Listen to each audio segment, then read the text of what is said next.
शादी को अभी मुश्किल से 6 महीने ही बीते थे, लेकिन रिश्ता पहले ही टूट चुका था। ये अलग बात है कि अब भी कागजों पर मुहर लगनी बाकी थी, लेकिन दिल से तो दोनों अलग ही हो चुके थे। अमायरा और विशाल की शादी के भले ही 6 महीने क्यों न बीत गए हों, लेकिन अमायरा ससुराल में तो केवल 3 दिन ही रही थी, और उन 3 दिनों में ही कुछ ऐसा हुआ कि वो ससुराल छोड़ कर वापस आ गई।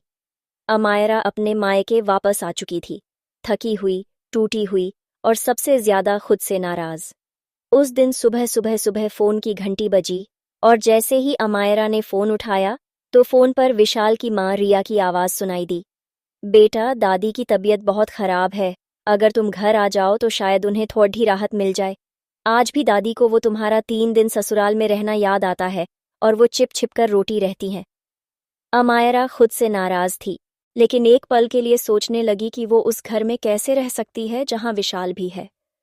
अमायरा की आंखों में आंसू थे, और दादी का चेहरा उसे सामने दिखाई दे रहा था। अमायरा ने बिना कुछ बोले ही फोन रख दिया, और उधर से आवाज आती रही, बेटा, आ जरूर जाना, शायद तुम्हें देखकर दादी सुकून से दुनिया से जा सकें। अमायरा बहुत देर तक यही सोचती रही कि 6 महीने में इतना कुछ बदल गया। आखिरी बात लड़ाई पर खत्म हुई थी, लेकिन अब इस तरह से दादी का मुझे याद करना, फिर विशाल की मां का यह संदेश। वह सोच में खोई ही थी कि तभी फोन की घंटी फिर से बजी, और आवाज आई, बेटा अमायरा, फोन मत काटना, तुमसे मिलने की जिद कर रही है। उन्हें समझ नहीं आ रहा कि तुम घर क्यों नहीं आती। याद करो वो दिन जब तुम्हारी शादी में दादी सबसे ज्यादा नाच रही थीं, और उनकी आंखों में खुशी के आंसू झलक रहे थे। हम अब तक उन्हें सच्चाई नहीं बता पाए हैं। दादी को अभी भी लगता है कि तुम अपनी पढ़ाई पूरी करने कुछ दिनों के लिए बाहर गई हो। अमायरा का दिल पिघल गया। दादी तो उस पर जान छिड़कती थीं। उसको वो दिन भी याद आया जब उसने ससुराल में पहला कदम रखा था, और दादी ने अपने बक्से की चाबी उसे थमा दी थी। बक्से में कुछ कीमती नहीं था, बस दादी के कुछ पुराने गहने थे और दादाजी की तस्वीर। दादी ने बहुत प्यार से अमायरा को सोने की वो चेन पहनाई थी जो उनको दादाजी ने 25वीं शादी की सालगिरह के दिन दी थी। भला दादी को विशाल और मेरे रिश्ते की सच्चाई का क्या पता कि रिश्ता अब रिश्ता नहीं रहा, और न ही मैं अब उस घर की बहू हूं। फिर भी दादी से मेरा एक अलग ही नाता है। मैं दादी के पास जरूर जाऊंगी। अमायरा फैसला कर चुकी थी कि वो दादी से मिलने जाएगी और उन्हें अपनी और विशाल की सच्चाई भी बताएगी। थोड़ी हिचकिचाहट, थोड़ी उलझन और बहुत सारी भावनाओं के बीच अमायरा ने फैसला लिया, और अगले दिन ही सुबह कैब बुक करके अपने ससुराल दादी से मिलने निकल पड़ी थी। जैसे ही कैब ससुराल के दरवाजे पर रुकी, अमायरा का दिल तेजी से धड़कने लगा। घर के बड़े गेट में प्रवेश करते हुए इसे शादी के तुरंत बाद के वो 3 दिन याद आए जब वो ससुराल में रुकी थी। पुरान समय याद करके अमायरा की आंखें भर आईं, और वो पूरी हिम्मत जुटाने के बाद ससुराल के बड्ढे गेट से भीतर चली गई। जैसे ही अमायरा घर के भीतर पहुंची, मानो बिस्तर पर बीमार पड़ी दादी की जान में जान आ गई। अरे बेटी अमायरा, तू आ गई। देख, मेरी दवाई कोई समय पर नहीं देता है, देखना कोई मुझे खाना भी टाइम पर नहीं देता है। बेटी तू अब पढ़ाई छोड़ कर वापस आ जा, नहीं तो मैं चल ही बसूंगी। अमायरा दादी के गले लग गई और मुस्कुरा उठी। दादी वैसी ही थीं, चुलबुली, शिकायतों से भरी, लेकिन प्यार से उमड़ी हुई। अमायरा ने अपना बैग नीचे रखा और दादी की दवाई का डिब्बा खोला। दादी की अस्थमा की दवाई खत्म हो गई थी। उसने तुरंत दादी की दवा मंगवाई और दादी से बातों में लग गई। वैसे दादी के मेडिसिन बॉक्स में सब कुछ ही गड़बड़ था। कुछ टैबलेट मिसिंग थीं और कुछ की एक्सपायरी डेट ही हट गई थी। अरे दादी, ये क्या कर रखा है? मैं चली क्या गई, आपने तो अपना ध्यान रखना ही छोड़ देच दिया। दादी ने दबे मन से कहा, अरे बेटा, बिना तेरे यहाँ मेरा कोई ध्यान ही नहीं रखता है। तू भी बोलकर गई थी कि जल्दी आएगी वापस, लेकिन आज इतने दिन के बाद आई है। अमायरा को भीतर से टीस हुई। वह वहां आई हो क्यों थी? वैसे दादी ने हमेशा उसे अपने परिवार की ही बेटी समझा था। विशाल की हरकतों को तो दादी जानती थीं, लेकिन उन्हें ये पता ही नहीं चला कभी कि विशाल ने अमायरा के साथ क्या किया। शाम हुई तो रिया को रसोई में व्यस्त देखकर अमायरा बोल पड़ी, मम्मी जी। अरे सॉरी आंटी, क्या मैं आपकी कुछ मदद कर दूं? रिया ने उसके हाथ को हल्के से छूते हुए कहा, अरे बेटा, तुम मुझे मम्मी बोल सकती हो। तुम्हारे मुंह से बहुत दिनों बाद सुना ये। आओ ना बेटा, साथ में खाना बनाते हैं।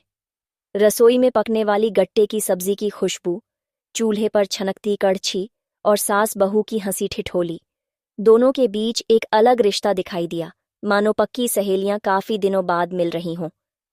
दोनों को एक अजीब सी सहजता महसूस हुई, जैसे रिश्ते अभी टूटे नहीं थे, बस शायद कुछ दिनों के लिए थम से गए थे। वैसे विशाल ने जो अमायरा के साथ किया, उसे भुलाया भी तो नहीं जा सकता था। शादी के दूसरे ही दिन पता चला कि विशाल किसी और लाडेचकी को प्यार करता है, और उसने अमायरा से कहा कि वो उसे छोड़ देचकर चली जाए। अमायरा उस दिन की याद में बहुत दुखी थी, लेकिन समय के साथ आगे बढ़ने में ही भलाई थी। फिर क्या था, शादी के तीसरे ही दिन अमायरा ने ससुराल का घर छोड़ देच दिया था और वापस अपने घर चली गई थी। उस दिन जब वो वापस अपनी ससुराल दादी से मिलने आई, तो बार बार यही सोच रही थी कि आखिर विशाल ने उसके साथ ऐसा क्यों किया। आखिर उसमें कमी क्या थी? क्या विशाल ये बात उसको पहले से नहीं बता सकता था कि वो इस शादी के खिलाफ था? न जाने कितने सवाल आंखों में लिए हुए वो यही सोच रही थी कि ये तो अच्छा था कि आज विशाल घर से बाहर था, नहीं तो वो दादी से मिलने के बाद तुरंत ही वापस लौट जाती। यही सब सोचते हुए कब अमायरा की आंख लग गई और उसे पता ही नहीं चला। रात को अमायरा उसी कमरे में सोई जिसका सपना लेकर वो विशाल की दुल्हन बनकर आई थी। अब वही कमरा उसे काट खाने को तैयार था और उसे घुटन लग रही थी, लेकिन थकान से उसकी जल्द ही आंख लग गई।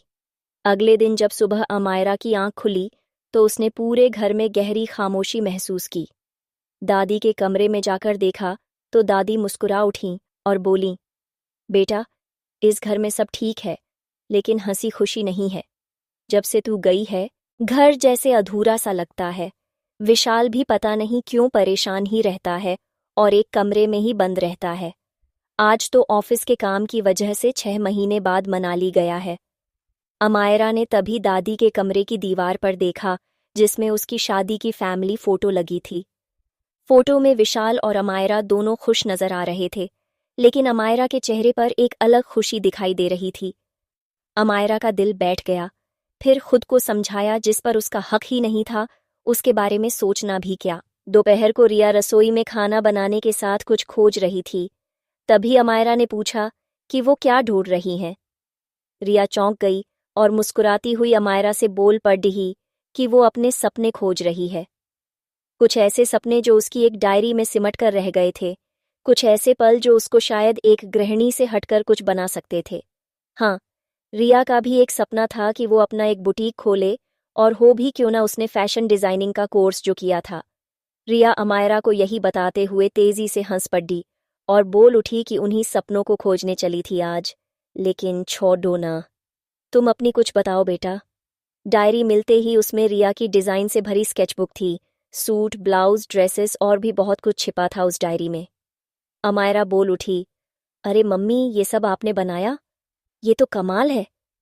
रिया ने हामी भरी और बोल उठी, शौक तो था बेटा, पर घर, बच्चे, जिम्मेदारियां और फिर। रिया की आंखें अमायरा की ओर टिक गईं। फिर तुम्हारी शादी के बाद ये सपना पूरी तरह से छूट गया, और तुम्हारे रूप में जो बेटी मिली थी वो भी दूर चली गई। वैसे बेटा, विशाल ने जो भी किया वो गलत था, लेकिन उसके साथ भी कुछ अच्छा नहीं हुआ। तुम्हारे जाते ही विशाल को उस लाडी डीडीएचकी ने भी धोखा दे दिया, जिससे वो शादी करना चाहता था, और उसकी नौकरी भी चली गई। खुद को उसने एक बंद कमरे का हिस्सा बना लिया। अब उसकी नौकरी तो लग गई, लेकिन तुम्हारी कमी कोई पूरी न कर पाया। गलती विशाल ने की, और उसे उसकी बहुत बड़ी सजा भी मिली।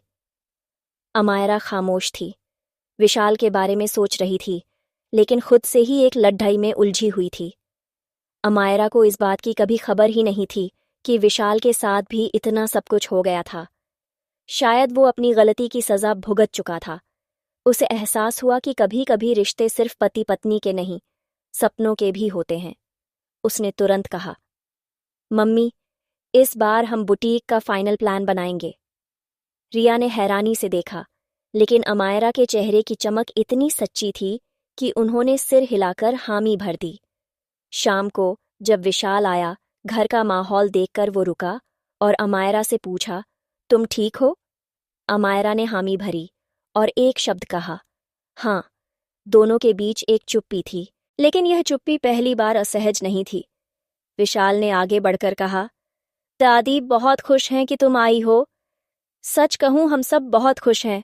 अमायरा ने हल्की सी हंसी के साथ कहा, हाँ सब खुश दिख रहे हैं। अगले दिन अमायरा वापस मायके जाने के लिए तैयार थी। उसने दादी की दवाइयां मंगवाकर रख दी थीं, माँ के बुटीक के लिए बात कर ली थी। विशाल से बैठकर उसने थोड़ी देर बात की और उसको भी जीवन में आगे बढ़ने की सलाह दी। अमायरा वापस घर की बहू नहीं बन सकती थी, लेकिन दादी की सबसे अच्छी पोती और माँ के बेटी जरूर बन गई थी। रही बात विशाल की, तो अमायरा और विशाल अब अच्छे दोस्त थे और दोनों ने एक दूसरे के लिए जीवन साथी ढूंढने का फैसला लिया था। अमायरा को जाते समय रिया ने गले लगाया और उसकी आंखों में आंसू आ गए। वो बोल पड्डिढी, तू बहू बनकर आई थी और बेटी बनकर जा रही है। दादी ने अमायरा का हाथ पकड़कर कहा, बेटा फिर से जल्दी आना और कुछ दिन रुकना। शायद दादी भी समझ चुकी थी कि अमायरा अब विशाल की पत्नी की तरह यहाँ नहीं रहेगी। अमायरा तेजी से हंस पड़ी, लेकिन आज उसकी हंसी में दर्द से ज्यादा खुशी थी। वो 3 दिन के लिए जिस घर में बहू बनकर आई थी, आज उसी घर की बेटी के रूप में घर से बाहर जा रही थी। अमायरा की गाड़ी धीरे धीरे आगे बढ़ रही थी और पीछे उसकी 3 दिन की ससुराल थी, जो अब उसका ससुराल नहीं बल्कि दूसरा मायका बन चुका था। उसने खुद से कहा, मैं टूटी नहीं हूं, बस बदल चुकी हूं और बदलाव हमेशा एक नई शुरुआत होता है।